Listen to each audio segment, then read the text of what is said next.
right here with Iowa State head coach Kevin Dresser here at the NWCA convention. Coach, a lot of excitement about the Cyclones coming into this year. But want to go back to last year before we get into your squad this year. As you look back, assess last season, really talented team, a lot of good wrestlers, and then you look at the results at the NCAA tournament. How did you, what were your conclusions out of that? You definitely reflect, so you go back a year and you win the Big 12s and you get a trophy and you get fourth. So you think not that you've got it figured out, because we know how hard this is, but you duplicate everything. I mean, we duplicated everything from our wrestle-offs all the way to the postseason and how we prepared for the Big 12 and everything. The schedule was almost identical.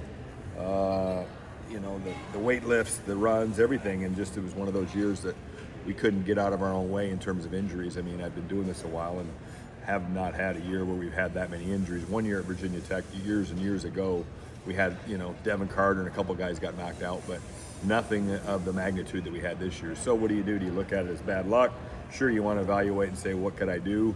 I mean, we had some crazy injuries. Younger Bastidas playing a warm-up game and tears up his knee. Anthony Ichimendia's in the Vegas third-place match and high ankle sprain, and then goes to surgery and gets infection, and it's out for 4 more months. So is that anything you can really change? It's hard to evaluate. If you were to go down and break Connor Uten is beating Caliendo in the dual meet and tears his ACL. What do you attribute that to? It's hard to figure out.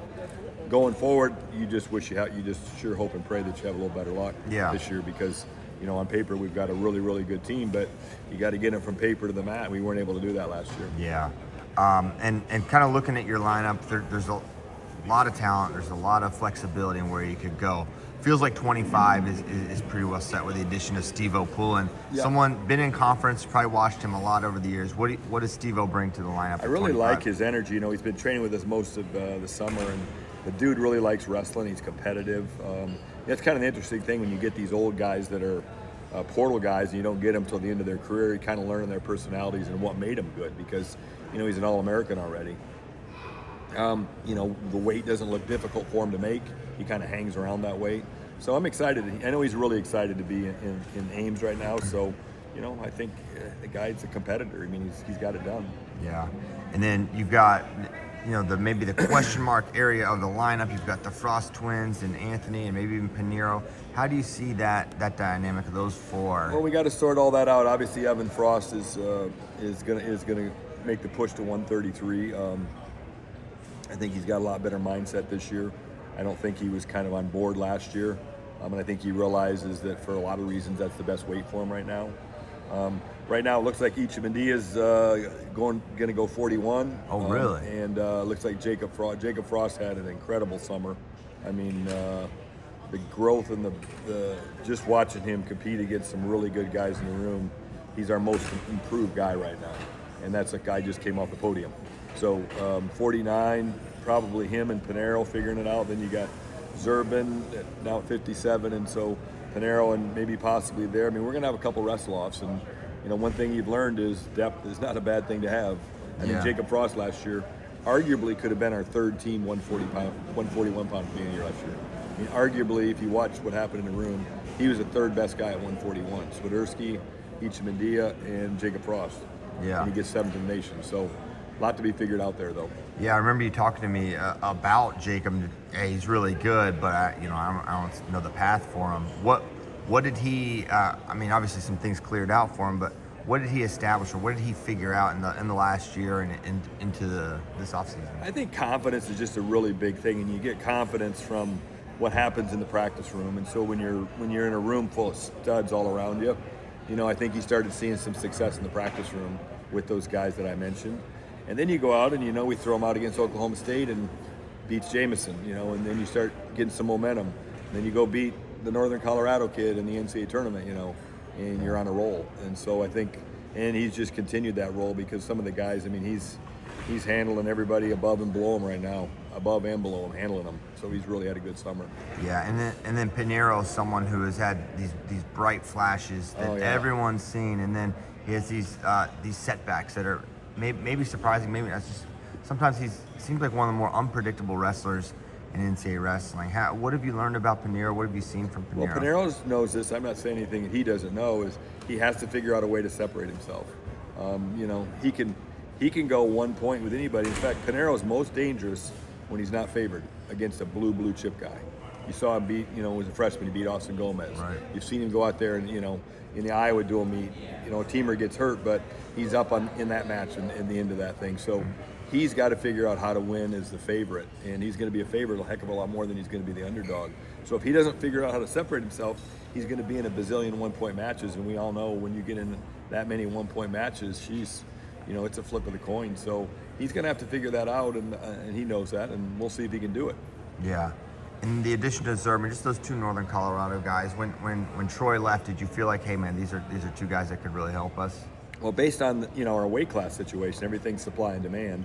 We really like this Christian Castillo guy, but we also know that he's young enough and he's still just maybe a tad small for 121 or 125. That it would sure be nice to give him a red shirt. Yeah. And so that worked out really, really good. I think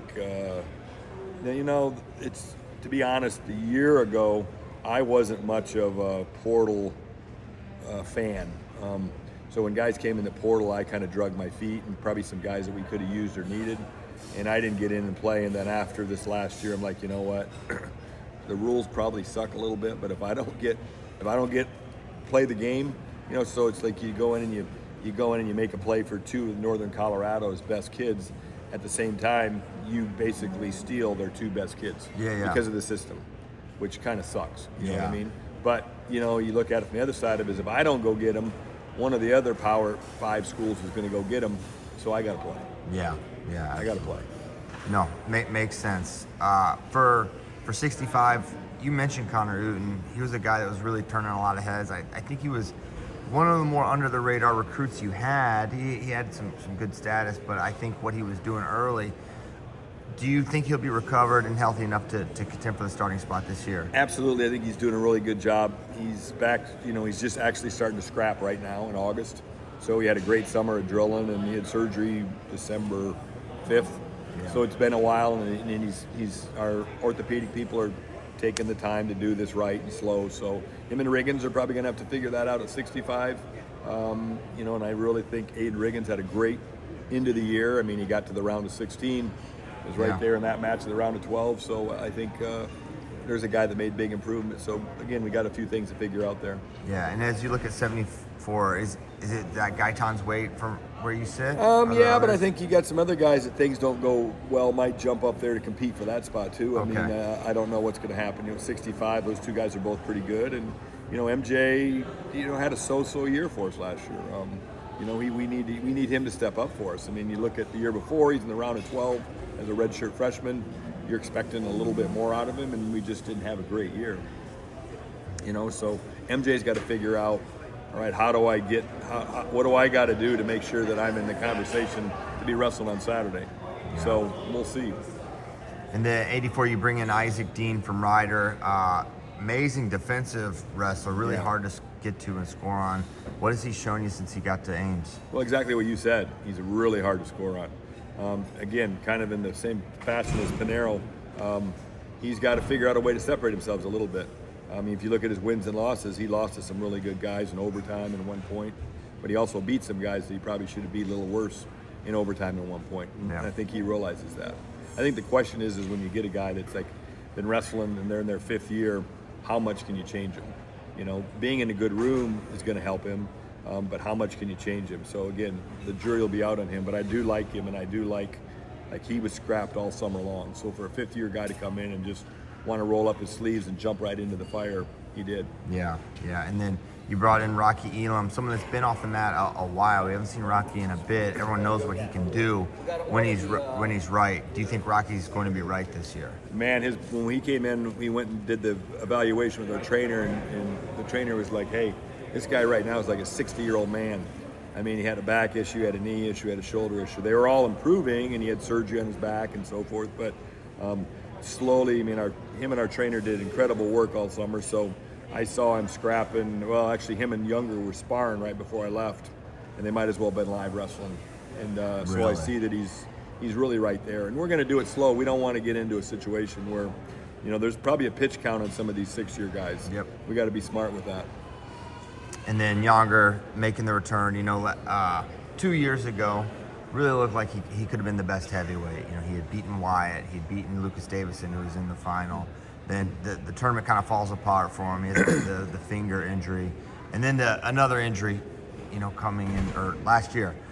What are his expectations, and do you think what he's been able to do on the mat aligns with those expectations? Well, I think hopefully, we all, as ex-wrestlers and coaches that have coached a lot of wrestlers, we've all seen kids how they handle adversity. And sometimes when you're younger than older, you got to screw it up a little bit to get it right. Mm-hmm.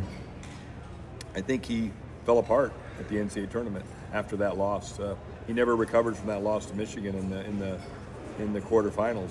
He just completely fell apart and was planning on being in the semis and wasn't able to recover in the 6 hours they gave you to recover. And that's something we all had to learn, and he has to learn it too, is that not everything goes your way, and the next best thing is the real deal, and it's a mindset you got to have. He wasn't ready to go into that blood round match that night, and obviously he's not the first and he won't be the last. So are we going to learn from that? I think so. I think he's a lot more mature, and let's hope we're not in a blood round. Right. But he's that was on him. Yeah. And that weight is so different from a year ago. It loses Wyatt, Greg, Gable Steveson, Colton Schultz, a lot of firepower. But the addition of AJ Ferrari, that's a match a lot of people are excited about. What do you think about that matchup between AJ and Younger Bastida? Well, it's funny, they wrestled. Yeah. Younger got to the U.S. in November of 20. It was during COVID. And they wrestled in January of 21, I think. Mm-hmm. And there was no fans, and it was at Hilton, and it was us in Oklahoma State, and it was 1 point. But AJ knows how to. If anybody knows how to win 1 point matches, it's AJ Ferrari. He is savvy. So it was a heck of a match, though, and they were both at 197. So I think you're going to see that. I know this is the Younger Bastida that's on. Going to be really hard for anybody to beat. And I'm not saying that as an Iowa State coach. I'm just saying that as watching an athlete wrestle. Yeah. He's phenomenal when he's on. You just got to have that consistency to be on. Yeah. Does he have international aspirations? Yes. Yeah. Okay. He wants to continue to wrestle. Right. And would he compete for Cuba? Well, we think we can. That's a whole political situation we're trying to figure out. But we think he's going to be able to compete for the USA. Okay. We'll cross that bridge in April. Got it. That's exciting. And then your schedule. Early on, you guys always have Iowa. Yep. Right. That's a huge match. It's one you've been trying to get for Yeah. a while now. What are your thoughts coming into the duel this year? Well, I think a lot of it, of course, is going to come down to who's healthy. I mean, if you take out one or two of their guys, it's going to sway in their favor on paper. If you take out one or two of our guys, it's going to sway their way. So I think that's it. It'd be really nice if both teams were 100% healthy, because if we could do that, man, that would be a shootout. So I think it's probably too early to tell in terms of that, but it'll be a good one. I mean, we had him on the ropes the last 2 times, and we haven't been able to get him off the ropes. So we need to keep doing that. But it's just a fun atmosphere and a fun environment. I guess the older I get, the internal struggle of, man, we got to win, isn't as strong to me. To me, it's more about putting our guys in a really, really big time event and seeing how they deal in pressure in a big time event. Yeah. And I think it's just such a great learning. I look at the learning situation and how you can grow more so than I do the winning and losing anymore. I mean, I just think it's it's just a good toughness test. Growth opportunity. What is it like, for someone that's maybe never been or experienced it, the energy that state has around this rivalry? What is it like? It's in Hilton this year, right? Right, yeah. Okay. What is it like to compete in that environment, home or away? Oh, it's just great. I mean, I got to experience it as an athlete, and so I grew up watching Iowa Public Television, the Iowa State meet. Back then it was 2 times a year. There was one in January and one in February. So it was something that the state of Iowa always looked forward to. Every TV and every restaurant and every bar is on watching the Iowa State meet. The last time it was at Hilton 2 years ago, it was obviously sold out, 15,000 plus. This is my promotion here. And I think 265,000 people watched it live on ESPN.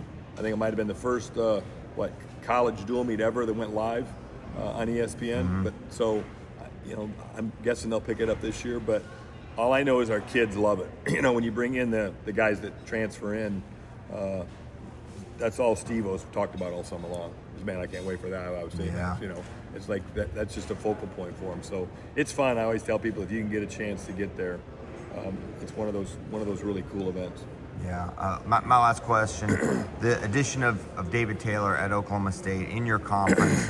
What's it been like to see what David was able to do last year, and just your thoughts on that rivalry moving forward? I think it was really good for wrestling. I mean, I think when you make a hire and because of the rules and the situation, I think Oklahoma State and David did a really good job of like taking advantage of the rules and the portal and and all of that kind of stuff. And I think the old coaching staff had a lot of guys in place when he got there too. So sometimes, I don't want to say you get lucky, but you fall into a good situation. And then I think the development they did was really, really good. So we look forward to it. We want to go to Stillwater and beat them in front of that packed house. We can't wait. That's what we're going to try to do, and we think we got the team to do it. So that'll be a fun match in late January. Yeah, I can't wait for that one. Well, Coach, appreciate your time. I know you've got some meetings to get to, but always great to catch up. Cannot wait to watch the Cyclones next year. Anything else before we let you go? Nope. Appreciate you. Thank you.